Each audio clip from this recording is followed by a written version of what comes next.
Bonjour à tous, je suis Rita de la chaîne Ayurnature, la chaîne où je vous parle de Ayurveda et de naturopathie.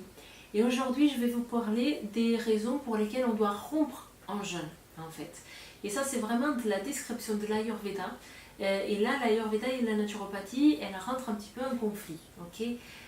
Donc voilà quels sont les signes qui nous font dire qu'on doit arrêter un jeûne.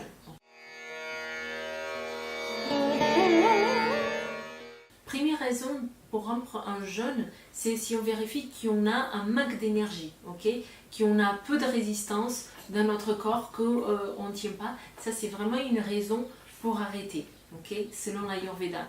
Mais la naturopathie, souvent, elle vous dit, au bout du 3e jour, vous allez avoir une crise de jeûne et il faut s'accrocher, il faut continuer parce qu'après, vous serez beaucoup mieux.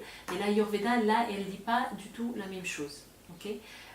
Donc, une première raison selon l'Ayurveda d'arrêter de rompre en jeûne, c'est si on a un manque d'énergie, si on a un manque de résistance, qu'on n'a plus de force dans le corps, là on doit arrêter le jeûne. Deuxième raison, si on a des étourdissements ou des évanouissements. C'est ce qui m'est arrivé lors de mon premier essai de jeûne. J'ai pas arrêté tout de suite, mais j'ai arrêté le lendemain.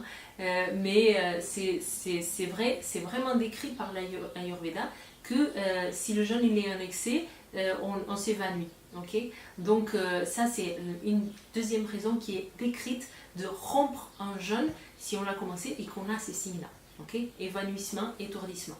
Troisième raison pour rompre un jeûne, la déshydratation des tissus. Si on commence à se sentir déshydraté et que notre peau est plus sèche que d'habitude, si on a vraiment la sensation de sécheresse dans notre bouche, dans notre peau, dans nos cheveux, voilà, ça il faut arrêter aussi, selon l'Ayurveda. Quatrième raison pour rompre un jeûne, c'est si on commence à sentir des brûlures, des reflux d'estomac, d'œsophage. Ok, et ça rentre dans une des vidéos précédentes, je vous ai déjà parlé un peu de ce qui peut arriver. Si on jeûne un peu trop longtemps, il y a une phase où notre feu digestif il va commencer à brûler des tissus, des organes avant de se stomper. Et donc là, il faut vraiment arrêter parce que là, on peut créer des ulcères, on peut créer des problèmes par la suite. Okay, donc voilà la quatrième raison selon l'Ayurveda pour rompre un jeûne. Ça veut dire que le jeûne, il n'est pas en train de bien se passer en fait, c'est qu'il n'est pas adapté à vous. C'est pour ça qu'il faut le rompre, tout simplement. Cinquième raison pour arrêter un jeûne selon l'Ayurveda, c'est si on a des maux de tête. Et là, on est vraiment en conflit avec la naturopathie, parce que la naturopathie, souvent, elle dit c'est normal, le jeûne il va vous donner des maux de tête, il faut s'accrocher, après ça va passer et vous vous sentirez beaucoup mieux. L'Ayurveda, il dit le contraire. Maux de tête, on arrête de suite. Sixième raison d'arrêter, des odeurs corporelles. Donc je vous disais dans la vidéo précédente que si le jeûne s'est bien passé, on n'a pas d'odeur en fait. Si on commence à avoir des odeurs qui sont trop importantes, c'est que le jeûne a été un peu trop prolongé, ok, c'est qu'il n'est pas adapté à nous. Septième raison, des troubles oculaires. Si on commence à avoir un petit peu trouble, c'est un petit peu lié à la fatigue, au manque d'énergie, à tout ça. Mais bon, comme c'est écrit comme ça dans les textes, je vous le dis aussi, c'est la septième raison qui est énoncée, c'est vraiment si on commence à avoir cette vision trouble ou d'autres problèmes de vision. Huitième raison, un manque de concentration. Ça veut dire qu'au niveau de notre psyché, on ne tient pas le jeûne.